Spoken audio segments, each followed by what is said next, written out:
privileged to be here in the company of Mr. Akbar. We met briefly in Toronto, and whose book is part of the reason I'm writing my next book, which is titled Jinnah's Orphans. And that's what I'm researching in Delhi and Dhaka now. I take a slightly different view of what is ailing us, and I lay a lot of blame on some of the victims of terrorism who are reluctant to call a spade a spade. Terrorism by its very nature is not new. I mean, 19th century saw enough terrorism in Europe by the anarchists. The French Revolution could be, it's filled with massacres and wells filled with nobility of the French.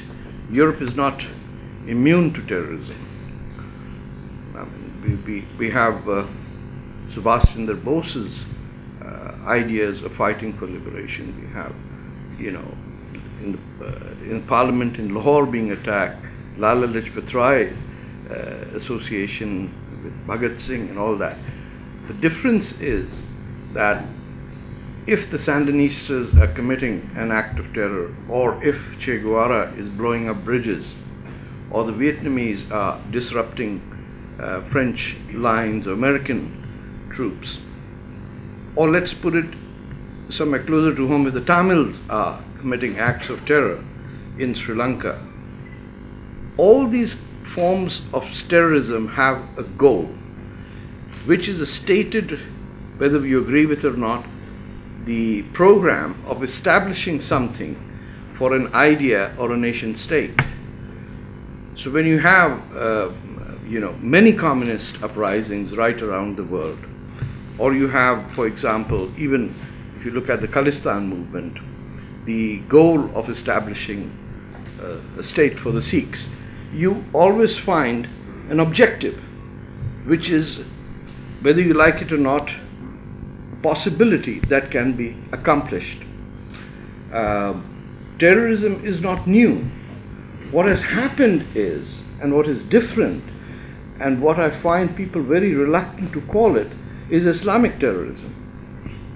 So we use the terminology, and in using the terminology, we lose our ability to address the problem.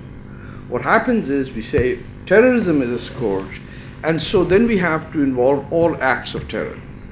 But if all the Tamil tigers were to succeed in being the worst forms of terrorism, then all that would happen would be Tamil Eelam in the north and east side of Sri Lanka as a separate state.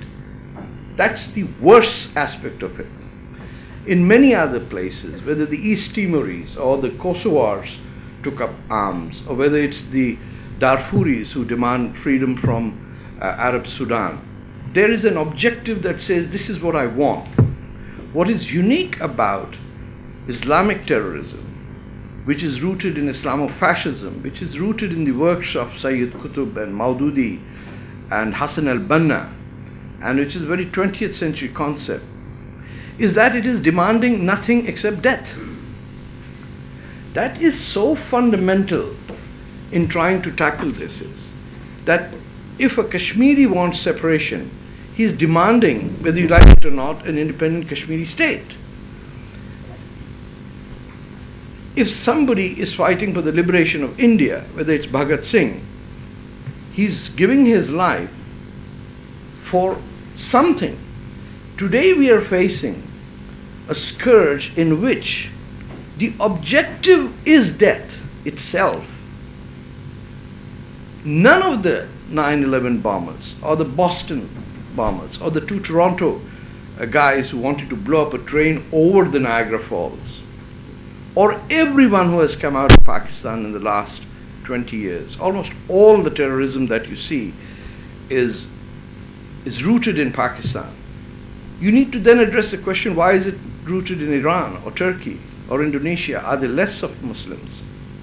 I haven't heard of, in fact, the first Palestinian that I've heard of in international terror is the Toronto guy. I've never heard of them. Their terrorism is or their, if you call it acts of terror, are for an objective. These fellows are pursuing a political ideology which I'm afraid is a death cult. And unless we address it specifically and address it saying what is the way to destroy this cancer, instead of going through the route of asking the dumb question of what is at the root of it. Last week I wrote a column, and so my suggested title was that it's the doctrine of jihad, stupid. Because if Obama has the audacity to say, we are trying to understand what is this root cause, then Obama himself is complicit in the acts of terror.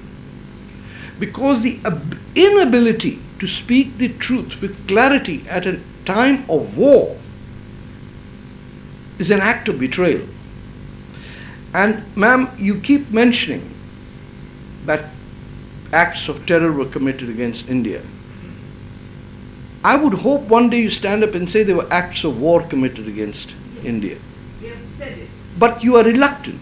That's in your politeness and in the inherent decency of the Indian discourse. Sometimes Mr. Akbar is less, he's more forthright than many Indians when they address this. But there's a reluctance to call a spade a spade. What exactly is the attack on Bombay or Mumbai? Is it not an act of war? So why is it being called an act of terrorism? You can say that the 9/11 is an act of terrorism, but the attack on your parliament is not an attack, is an act of war by the Islamic Republic of Pakistan. It is your response, or rather I would say the inability of India to respond, is what is fueling this terrorism. So as unpopular as I may be in saying that, I lay it at the feet of the United States of America and India for their inability to show any character, fortitude, and spine that can be erect when they say, well, the Chinese can come in 18 kilometers, they didn't come 20. I'm embarrassed, I'm flabbergasted that any country, not even the Maldives, would allow a wave to enter 18 kilometers in and not have an emergency launched in the country. And the United States of America ends up with a Secretary of State whose Deputy Chief of Staff is a member of the Muslim Brotherhood, raised in Saudi Arabia, whose mother sits on the Central Committee of the Muslim Brotherhood, along with the wife of the President of Egypt. And all you can say is, well, Michelle Bachmann is a right-wing idiot. That's the only response you have in response to Huma Abedin carrying the most secret elements of American foreign policy.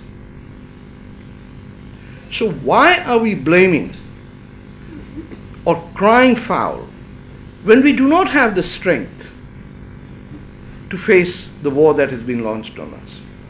Imagine 12 years after 9/11 that somebody can come to Canada and try to blow up a train on top of the Niagara Falls. Can you imagine Nazis getting into Canada at the height of Hitler's power to blow up a train?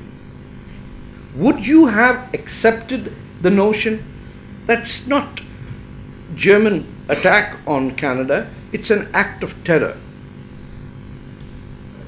The post-1990 world that we live in which the Cold War has ended and the Soviet Union and communism has collapsed, I believe has left us unable to understand the cost of appeasement when we do not have the ability to stand up and speak the truth, for fear of being called right-wing, for fear of being said that you are a member of the RSS or BJP, or I don't know how many things I was called today at the JNU, for simply saying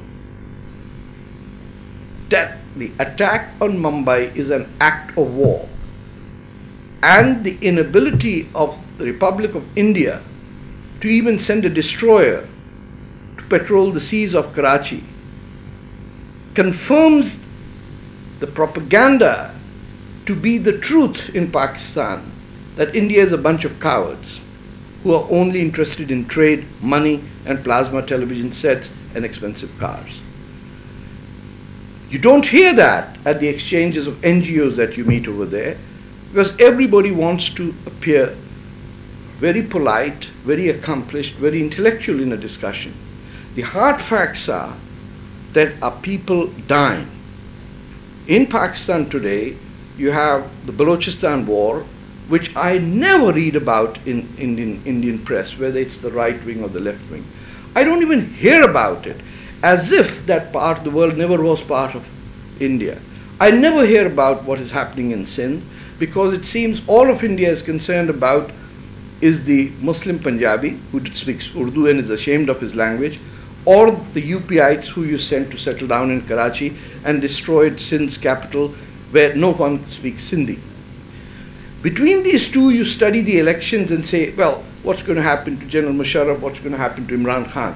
Other than that, I don't know anyone knows that in the frontier province, which is Khyber Pakhtunkhwa, which I would hope every Indian would know, because that's where Bacha Khan came from, that's where the Congress won, that's where the frontier Gandhi was, that's where people are being assassinated every day by the Taliban. And that's where the election will be determined, not in who wins in Pakistan, but if the secular nationalist government of the ANP is toppled over there. And what happens in the election in Balochistan? 10,000 guerrilla fighters under an urban middle class Dr. Allah Nazar fighting for that. And you have the port of Gwadar sold to the government of China. So the problem then is that in a democracy where you can speak, and nobody speaks that the ambassador of High Commissioner of India in Bangladesh was attacked in a attack. I couldn't see it on the front page. Imagine if the American ambassador to Bangladesh had been attacked. There's no coverage. It's too far away, but still an Indian High Commissioner. So if in a democracy, if where you have the right to speak and the ability to speak without fear, Islamic terrorism and jihad and Islamofascism is not called by its name, and the notion that Pakistan can somehow be traded with and civilized and brought as a member of the nation state is so absurd, because if Pakistan was to be a mature nation state and friends with India, then it would cease to exist as Pakistan. Its reason to exist is to be anti-India, but to be more specific, anti-Hindu. Its notion is that its premise is that we are the chosen people to rule India, and there was a glitch somewhere in between in 1857, and we'll sort it out, and Mr. Jinnah will create a territory from which we will assemble and then retake Delhi. If you think that is not true, and if you think this is absurdity or I'm being unnecessarily hawkish, then what exactly is the problem of General Musharraf not coming back and settling down in Delhi, which is his birthplace? Can you imagine him doing that? He won't. Because deep in his mind, the intelligentsia and the politicians, other than the Balochistan frontier secular nationalists, who are the only Democrats, by the way, only people touched by the Indian National Congress or the Communist Party of India, who sacrificed and given a lot, who know what it is to fight for democracy. No one else is doing that, and they feel abandoned. If there are people who took part in the genocide of Bangladesh and were colonels and generals and brigadiers and owe their freedom to the Indian Army for not having been charged for war crimes in 1971, where do the rest of us go? Where do the people of Shahbag in Dhaka go when they go around and look war criminals walking across? And the only place they can look for is India. And in Calcutta, you have 50,000 people coming out to support the Jamaat-e-Islami. Yep. Where is Jyoti Basu and his 30-year-old communist regime? Is to support Islamism? I refer to this as Sharia Bolshevism that has evolved in the Indian and the American left, where those who could have spoken the truth have today been addicted to an anti-Americanism which is so popular that you can't go wrong if you attack America. You can't attack China. But I asked someone, has America come 18 kilometers into India or has China? They don't have an answer, yet this fundamental problem that Pakistan poses as a state based on the two-nation theory and the absurdity of the two-nation theory, as long as there is no recognition, as long as you are interacting with Pakistan and never demanding of asking the question, have you yet found out or discovered that this theory of two-nation theory is fundamentally it's an anti-Hindu theory. It's not two nations. What it is saying is that we are too good to live with the Hindus and we've ruled them for 1,000 years and therefore they deserve to serve us. This is what is being taught to us, the generation that Rushdie calls the midnight children. This is what we were taught. The Bhuka Bengali and the dirty Hindu. It was acceptable to tell us this day in and day out till people revolt and say, I'm not going to be part of this nonsense. So if we are talking of terrorism, please call it for what it is. It's an act of war, and if it is terrorism, it's Islamofascism. It's an act of war considered by non-state actors in some parts of the world, but specifically in Pakistan, it's a state acting through the ISI. It is a state acting through the military-industrial complex that relies on the Indian bogey and anti-Hindu propaganda to hate the Hindu, not the Sikh, by the way, because there's fundamental arrangements made in the mindset as to how to use the Khalistan movement to weaken India and bleed India. The whole notion of 1,000 cuts is there. But if you are not going to demand this as a basis of your relationship with Pakistan, then you have nowhere to go. And there is no progress going to be made, because Pakistan is not just a country, it is a state of mind. Because if it was a country, that country would have Dhaka as its capital, because it was only Bengal that elected the Muslim League in 1946. Sindh, you had to buy GM Sayyid. In Punjab, Muslim League was not in power. In Frontier, the Indian National Congress had a government. Balochistan, by the way, was an independent country in 1947, August 11th. Invaded by Pakistan 9 months later in a massacre of the ruling family. And the trouble at that time was Mir Ghosbaks Bizinjo, the leader, the parliamentary leader, was a Central Committee member of the Indian Communist Party, and the Americans and the Brits were freaking out that the Red Army was so close, and if Karat becomes an independent state with Khair Bakhsh Murray and people, Marxists and communists in power, what's going to happen?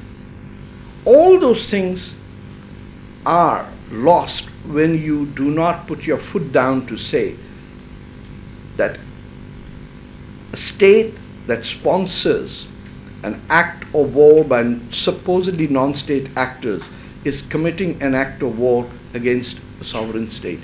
As long as you don't respond to that with firmness, I'm sorry, your Lok Sabha is going to be attacked again and attacked again and again.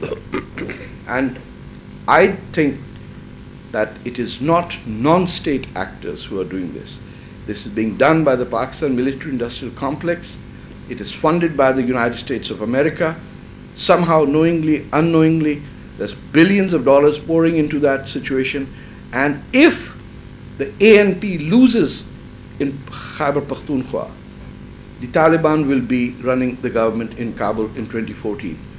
If the secular nationalist ANP manages to retain power, then you have some hope. If Ataullah Mengel's son, Sardar Akhtar Mengel, wins an election with compromises in Balochistan, then you have some sense of hope. If it doesn't happen, then you have an act of war going on in a very sensitive part of the world. Huge area, very rich, and right on the mouth of the Straits of Hormuz, with the port, with with submarine bases in the hands of China, not Pakistan. Thank you very much.